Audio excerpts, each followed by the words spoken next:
Jadi Wak KW malam ini akan menceritakan pengalaman horor yang dialami sama Wawa kita ketika dia dan juga keluarganya lagi mudik lebaran di kampung halamannya. Dan dari berlibur lebaran inilah Wak, dia dan keluarganya tiba-tiba mengalami rangkaian kejadian aneh sampai akhirnya mereka mengetahui sebuah rahasia besar terkait masa lalu sang Bude. Ya, gimana kisah selengkapnya? Jadi tanpa berlama-lama kita langsung masuk aja ke apanya ya. Check it out.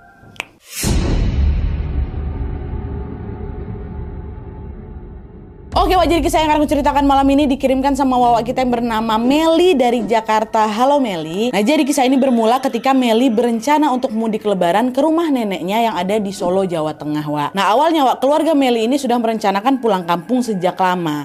Tapi pas mendekati hari H, mama sama kakaknya Meli ini gak jadi ikutan mudik ke Solo. Pada saat itu mamanya tetap stay di Jakarta untuk menemani kakaknya Meli yang kebetulan harus bekerja pula waktu lebaran tuh ya kan. Alhasil pada saat itu yang bisa pulang ke kampung cuma Meli sama bapaknya aja, kita sebut aja namanya Pak Doni ya. Nah, berdua beranak aja nih akhirnya balik karena udah bilang sama nenek di kampung kami balik lebaran, dibanding gak jadi ya udahlah Pak Doni sama Meli aja nih yang menjadi perwakilan dari keluarga. Mama stay lah itu di sana di Jakarta tuh ngawanin kakaknya kan. Nah, supaya suasana mudik ini nggak sepi-sepi kali, nah dia waktu itu bapak aku memutuskan untuk mengajak keluarganya yang lain. Dan ternyata ada nih 4 orang yang memang setuju diajak pulang kampung bersama dengan mereka berdua. Mereka berempat ini adalah keluarga kecilnya Tante Meli. Yang pertama ada Tante Mona, terus Om Rizal suaminya Tante Mona, terus Devi anaknya mereka berdua. Terus ada satu lagi nih. Nah, dia ini adalah budenya Meli, kakaknya papa. Nah, dia namanya Bude Susi. Dan perlu diingat Wak, menurut keterangannya Meli, Bude Susi ini memang merupakan penderita gangguan jiwa dan memang sudah pernah dirawat di rumah sakit jiwa. Nah, dia sebanyak 2 kali. Tapi meskipun sudah dibawa berobat, keadaan Bude Susi ini belum juga menunjukkan tanda-tanda membaik gitu loh. Alhasil dia pun harus mengkonsumsi obat-obatan yang memang diresepkan sama dokter supaya penyakit gangguan jiwanya itu nggak kumat lah gitu, maksudnya biar bisa terkontrol lah gitu Wak ya. Nah, kayak inilah Bude Susi itu kan. Nah, akhirnya ikutlah nih mudik. Nah, di sepanjang perjalanan Meli sama keluarga itu sebenarnya juga sempat merasa khawatir Wak kalau Bude Susi ini kumat secara tiba-tiba. Kata si Meli nih Wak ya, kalau pas lagi kumat-kumatnya nah dia Bude Susi ini biasanya bakal ngamuk-ngamuk, teriak-teriak histeris gitu sampai bisa mengganggu orang sekitar lah. Kami juga panik kalau misalnya dalam perjalanan ini kayak gimana, cuman mau ditinggal juga nggak tega kayak gitu kan. Dia juga mau ketemu sama mamanya di Solo. Dan akhirnya kami bismillah aja minta perlindungan Allah, kasih obat, dan alhamdulillahnya kekhawatiran itu juga tidak terjadi Wak, karena di sepanjang perjalanan Bude Susi tampak tenang dan bisa mengontrol dirinya sendiri. Aman lah pokoknya. Dan dari sini Pak Doni pun bisa mengendarai mobilnya dengan sangat lancar sampai akhirnya mereka sampai dari Jakarta ke kota tujuan mereka yaitu di Solo, Jawa Tengah dengan tenang. Tapi pas memasuki area rumah nenek nih Nadia, entah kenapa Bude Susi yang semula tadi kan tenang-tenang aja kan, tiba-tiba gelisah dia. Nggak enak dia kan kayak ada gini-gini dia. Nah, terus secara tiba-tiba dia menepuk bahunya adiknya Pak Doni nih, tak, cepetan, cepat bawa mobilnya, kata gitu. Iya Mbak, iya ini udah sampai kok, tenang Mbak, kata dia. Cepat, teriak dia. Malah macam anak kecil yang lagi marah-marah tuh loh, macam nggak sabar kali udah mau nyampe rumah mamanya. Tapi meskipun demikian, Meli dan keluarganya berusaha untuk memaklumi perilakunya Bude Susi yang namanya juga orang dengan gangguan jiwa kan Wak ya, kadang-kadang bisa kumat kayak gitu. Ya udah kami tenang-tenangin aja dia. Dan akhirnya setelah nyampe di rumah, Bude Susi masih terus bersikap aneh Wak. Dia waktu itu nengok ke arah langit-langit rumah tuh karena dia dengan tatapan takjub gitu, tapi kayak bingung-bingung juga. Kayak gitulah pokoknya Wak. Dan tidak lama setelah itu Bude Susi ngelengos saja, dia masuklah ke dalam kamarnya, dibantingnya pintunya biar kayak gitu. Tapi lagi-lagi keluarga kami membiarkan hal itu dan masih berpikir ya sudahlah biarin, toh juga yang penting Bude ini nggak ngamuk histeris nih, udah biar aja di dalam kamar gitu ya. Udah nih udah nyampe rumah nenek, udah bersiap-siap mau lebaran lah gitu pokoknya kan. Selama tinggal di rumah nenek, semua berjalan normal seperti biasanya aja Wak. Bude Susi juga jarang kambuh nih, dan seolah-olah juga menikmati hari-harinya di rumahnya sana. Walaupun menurut Tante Mona, tantenya siapa tadi, tantenya si Meli yang ikut mudik tadi, setiap malam ini Bude Susi kelihatan selalu mengalami rep-repan atau suka ketindihan kayak gitu. Kalau ditanya nggak nyambung kayak gitu, cuman Tante Mona ini nengok kayak Bude Susi ini suka rep-repan gitu kan. Dan meskipun demikian mereka tetap berpikir kalau hal itu terjadi karena memang faktor obat yang sedang dikonsumsi sama Bude Susi. Tapi sayangnya dugaan itu salah besar, Wak. Karena sejak ketindihan itu Bude Susi ini mulai bersikap jauh lebih aneh lagi. Dan selain itu juga Meli, si Wawa kita ini mulai nih mengalami serentetan teror yang tidak akan pernah dia lupakan seumur hidupnya. Baru itulah aku diteror. Nah jadi Wak, teror itu bermula ketika pada suatu malam yang merupakan malam terakhir sholat taraweh di bulan puasa. Nah ceritanya waktu itu bapak aku, Pak Doni, Tante Mona, dan semua keluarga yang ada di rumah nenek itu bergegaslah pergi ke masjid buat melaksanakan sholat berjamaah. Tapi waktu itu aku gak ikut, Nadia lagi halangan aku. Jadi di rumah itu aku tinggal sama siapa? Tinggal berdua ya sama Bude Susi. Bude Susi juga gak pernah dibawa sholat keluar gitu loh, Wak. Nah terus tepat sebelum meninggalkan rumah, tiba-tiba saja Pak Doni, bapaknya si Meli ini, memberikan sebuah cincin yang terbuat dari batu giok, warnanya biru muda kayak gitulah Nadia. Terus Pak Doni ini bilang ke aku, "Dok, sini duduk bentar. Kamu dengerin bapak ya. Ini cincin tolong kamu simpan. Kamu bawa kemana saja, tapi jangan dibawa ke kamar mandi." "Loh buat apa sih Pak?" kata siapa kan, kata Meli. "Udah ikutin aja bapak." "Oh ya udah, taruh aja lah Pak di meja itu. Nanti aku ambil," kata si Meli kan. Dah, Pak Doni pun taruhlah cincin tuh di meja. Pergilah ini semua sholat taraweh ya. Tinggallah berdua nih Meli sama si Bude Susi. Bude Susi dalam kamar. Dan setelah semua orang tuh berangkat, Nadia, suasana di rumah nenek tuh sepi kali kata. Hanya terdengar suara jangkrik, suara kata yang saling bersaut-sautan gitu ya kan. Dan selain sepi juga, Meli ini tiba-tiba merasa hawa malam hari itu nggak nyaman, nggak enak aku di rumah nenek. Kenapa ya kayak gitu? Akhirnya si Meli ini memutuskan untuk baca buku di teras depan sambil mencari udara segar ceritanya kan. Tapi waktu lagi bersantai di depan tuh si Meli ini justru merasa gelisah. Gegara si Meli ini ngerasa seperti ada banyak orang yang lagi perhatiin aku, Nadia. Padahal depan tuh gak ada siapa-siapa. Kenapa aku makin gak tenang aku di depannya? Dia nengokin aku udahlah itu perasaan aku aja tuh katanya kan. Ditepis lah pikiran buruknya, dia lanjut lagi baca buku. Terus beberapa saat kemudian Meli kebelet pipis Di sini dia agak takut. Kenapa? Karena memang aksesmu ke kamar mandi nenek aku tuh dia gelap, sulit lah ke sana pokoknya. Dan FYI tadi aku belum sempat bilang, rumah neneknya Meli ini merupakan rumah joglo gitu, di mana kamar mandinya terpisah dengan bangunan utama. Dan selain itu kamar mandi ini juga terletak di bagian belakang rumah tuh loh. Bukan di belakang aja, juga agak ke bawah, jadi harus naik tangga kayu gitu. Makanya kalau misalnya mau ke kamar mandi, Mel ini harus menuruni beberapa anak tangga terlebih dahulu, jalan lagi ke belakang, baru nyampe kamar mandi. Cuman lagi kan gegara kebelet, Meli pun berusaha untuk menepis rasa takutnya dan tetap pergi ke kamar mandi belakang tuh. Nah, dia nyampe, tutup pintu, kunci. Pas lagi jongkok nih Nat ya, tiba-tiba si Meli dengar ada suara orang kayak suara tuh dari atas. Entah kenapa pula adekku longokkanlah kepala aku ke atas genteng tuh. Pas pula di atas genteng tuh jadi nggak semua genteng, ada macam kayak kaca gitu loh, ya kan? Sepetak kaca gitu. Terus lebihnya genteng-genteng, bayang kan? Waktu aku tengok ke sana, dia ternyata di situlah aku bisa melihat dengan jelas ada sepasang mata besar merah menyala lagi melotot sama aku sambil tersenyum. Ditampakkannya kedua gigi taring tuh dia. Hehe, katanya gitu. Dia tengok sama aku kan, di shoot-shootnya aku balik. Ketek gitu kan, ngajaran tuh nih. Macam lagi digodanya aku, Nadia. Apa gak ketakutan aku? Dan di detik itu juga langsung aku naikkan celana aku, gak sempat cebok aku, Nadia. Berlari aku sekencang-kencangnya kan. Mau balik lagi nih ke dalam kamar. Tapi pas baru aja mau masuk ke pintu utama supaya mengarah ke bangunan utamanya rumah itu, lagi-lagi teror balik muncul. Sekitar jarak 5 meter lah Nadia, dan mau masuk pintu depan ya, pintu belakang depan, pintu menuju ke bangunan utama maksudku. 5 meter menuju ke sana, Meli melihat dengan jelas bahwa ada 3 pocong yang lagi berjejer. Memang gak depan pintu tuh Nadia, dekat sebelahnya berjejer 3 pocong tuh. Dan dia mengeluarkan bau busuk yang betul-betul menyengat. Aku gak pernah cium bau sebusuk itu. Kalian ingat bagian bau busuk ini? Bau kali. Astagfirullahaladzim. Terus makin berlari lah si Mary. Masuk lagi ke dalam kamarnya, langsung ditutupnya pintu tuh. Dia tarik selimut, dia tutup badannya, langsung baca ayat kursi. Belum selesai nih Wak, belum. Karena setelah berdoa Wak, bukannya menghilang teror tuh, justru malah jadi makin ekstrim lagi tuh kalian. Saat itu Meli, aduh aku tuh bayang pada saat itu Meli waktu dia berselimut tuh baca-baca, ya Allah astagfirullahaladzim, auzubillah gitu kan.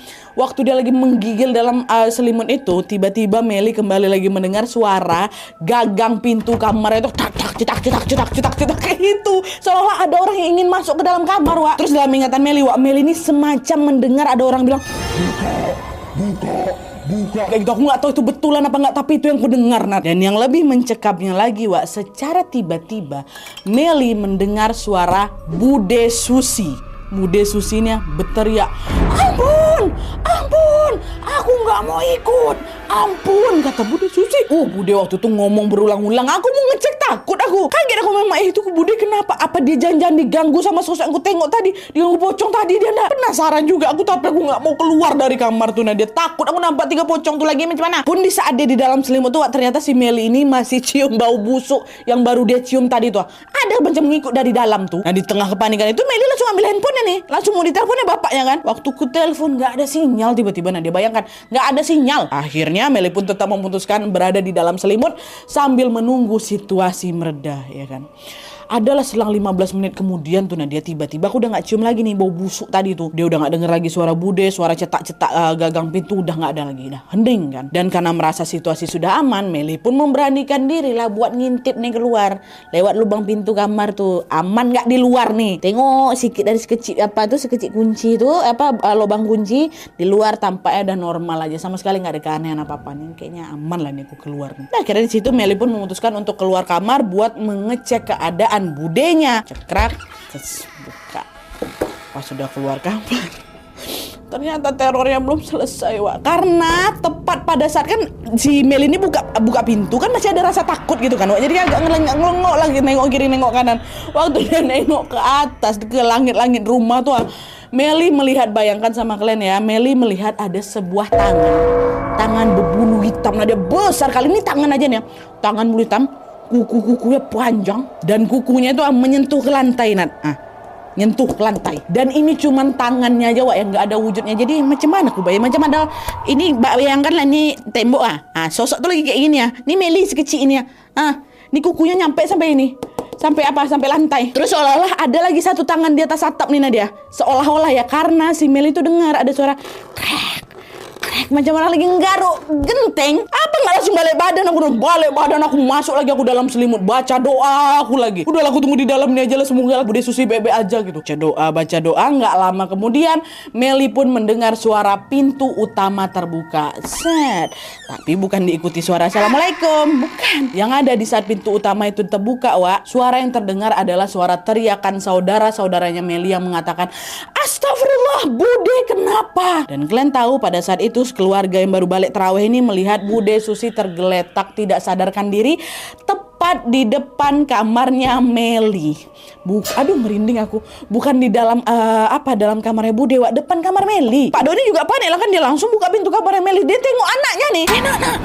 Nak Meli, kamu nggak apa-apa kan, Meli? Ini ada apa nih? Kenapa Bude pingsan depan pintu kamar kamu, katanya. Dengar itu terdiamlah aku. Dan dia mana lah tahu aku pun juga bukan gara-gara itu aja. Aku nggak sanggup ngucapin apapun. Saking shocknya si Meli itu, aku cuma bisa nangis. Aku peluk bapakku, bergetar aku. Aku juga penasaran kenapa Bude aku tiba-tiba mendadak pingsan. Padahal tadi waktu aku keluar tuh nggak ada apa-apa kan. Si Bude Susi juga dalam kamarnya, aku rasa. Terus sejak kapan nih Bude tergeletak di depan kamar aku, ya kan? Meli di situ betul-betul ngerasa bersalah lagi, Wak. Sekaligus juga khawatir akan keadaan Budenya.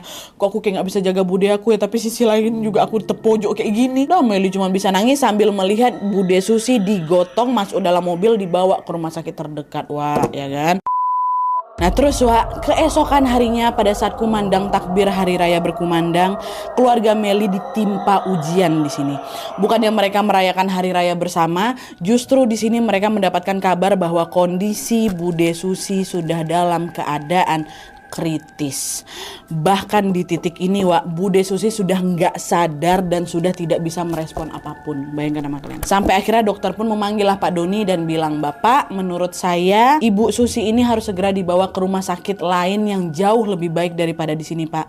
Di sini peralatannya kurang lengkap. Saya takut terjadi sesuatu dan kami belum bisa menanganinya. Baik, Pak, kalau gitu saya akan sampaikan ke saudara-saudara saya dulu, kata Pak Doni kan. Udah tuh, akhirnya keluarga Pak Doni pun berunding, dan hasil dari rundingan itu pun akhirnya diputuskan bahwa Bude Susi harus dibawa pulang ke Jakarta dan diobati di sana saat itu juga.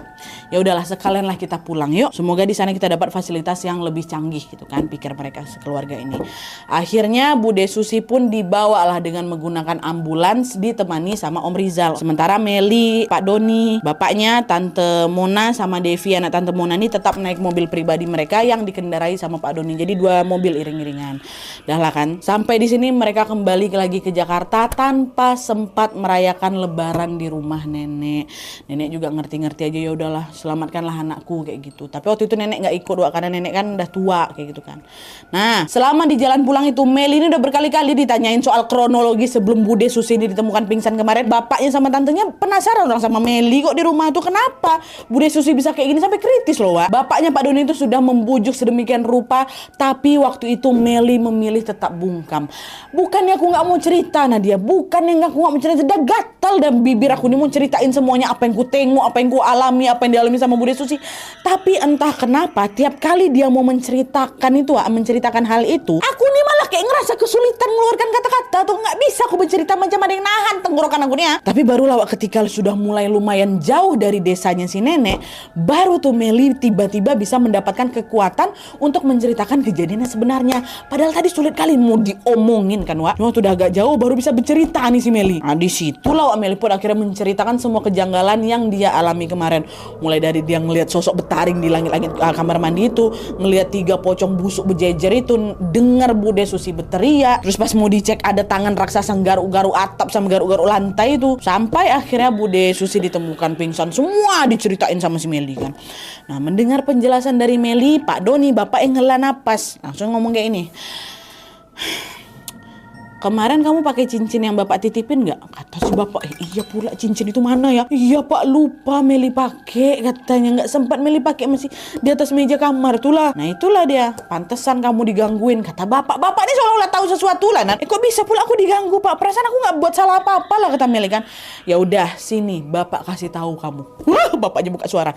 Jadi Tondo, budemu itu sebenarnya pengguna susuk semasa dia muda dulu. Dari yang bapak dengar, dari yang tante-tante ini tahu, susuk yang dipakai sama budemu ini harus ada tumbalnya, berupa tumbal hewan atau bahkan berupa nyawa manusia. Tapi sampai sini kami semua nggak ada yang tahu nih selama ini bude tuh pakai tumbal apa, karena dia selalu menutup-nutupinya dari kami. Iyalah nggak mungkin dia kasih tahu kan. Tapi itulah nak, seiring berjalannya waktu budemu ini pengen memutuskan perjanjiannya dengan iblis tadi yang mengikat dia. Tapi sayangnya ketika bude ini mulai berhenti melakukan ritual, dia ini malah terus-terusan diteror sampai akhirnya bude kamu ini jadi kena gangguan jiwa, kata bapak. Wah, apa nggak bukan main terkejut lagi aku Nadia setelah dengar pengakuan dari bapak aku tuh. Aku tuh mikir bude aku ini diguna-gunain orang, makanya sampai sekarang tuh dia masih single kayak itu, mungkin dia diguna-gunain. Tapi ternyata inilah dia. Tuh nanya lagi lah si Meli kan, terus apa hubungannya sama gangguan semalam pak? Kenapa pula aku juga yang jadi ikutan diganggu? Nah disitulah Pak Doni ini kembali menjelaskan bahwa malam tadi tuh ternyata sosok yang sudah terikat perjanjian dengan bude ini rupanya datang lagi buat minta apa? Tumbal. Tapi karena Bude Susi itu nggak bisa memenuhi permintaan si sosok ini, akhirnya sosok ini pun inisiatif mencari target lain buat dimangsanya. Dan mangsa yang dia incar selanjutnya siapa? Meli, Wak. Nah kenapa harus Meli Nadia? Kenapa bukan keluarga yang lain? Nah karena sosok itu sangat menyukai tumbal berupa nyawa gadis yang masih perawan.